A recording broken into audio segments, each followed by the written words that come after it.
the idea of reparative therapy for gay people is now largely relegated to a kind of right-wing extremism and religious fundamentalism.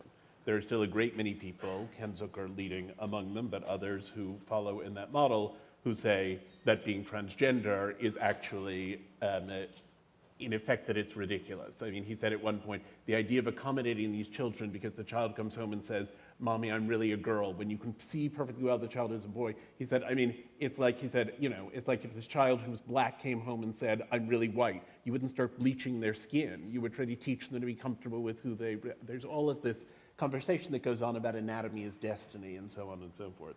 In looking at the arguments that have gone on around whether people who are trans should be cured or not, it's hard not to see, I mean, it's impossible not to see parallels to the way that people who are gay have been treated, to the sort of the gender shock issues, the ways in which various kinds of therapies were used to convert gay people. It's difficult, though, reading all of the literature to decide whether the situations are the same or whether they're different. And I wonder what everyone's take would be on gender identity as opposed to sexuality and how they're fixed or how they're fluid. In terms of gender identity, I mean, one difference is, you know, that if a child decides that they should be the other sex, and if that continues to unfold, you know, in that pathway, then there's a question of having surgery at some point, et cetera. And so it's difficult to know. I mean, at what point does a child actually know their own mind? And it's for the same reason we don't let them vote and we don't let them, you know, make other decisions about their medical treatment. Then there's this tough situation that I think therapists are in. You know, to what extent do you, you know, help the child down this pathway, or if you can persuade the child to be happy with the anatomy they've got, aren't you doing the child a favor? And then you know, so how far do you go to try to persuade the child to be happy with the sex they were born into? I mean, I think it's a tough call, always. And not persuade them in a punitive way. I mean, I think Ken Zucker is often vilified and unfairly. My understanding of what Ken is trying to do is make these kids more comfortable with the bodies that they have.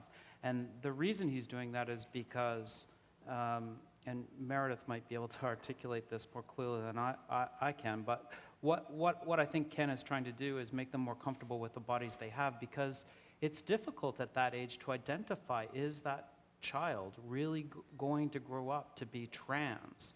Because the vast majority of those children that are diagnosed with something called gender identity disorder, which is sort of like a transsexualism or indicator of transsexualism in childhood, the vast majority of those kids will not grow up to be trans.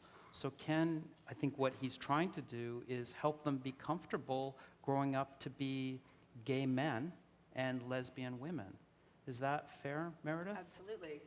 I mean, the data on which these that this hypothesis is based is not as rich as we'd like it to be. There's one longitudinal study that Richard Green had done following boys with gender atypical behavior, and about 70% of those grew up to be gay men. Still a substantial percentage who are identifying as trans, but yeah, I think that's fair. Yeah.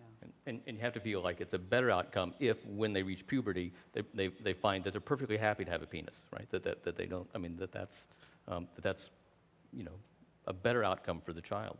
And once these kids hit adolescence, it just should be said that Ken is completely on board with supporting them in terms of their choices, because he recognizes if there's a teen that's identifying as trans, that is, all the data suggests that is very unlikely to change, right, as opposed to someone who is prepubescent. That's right.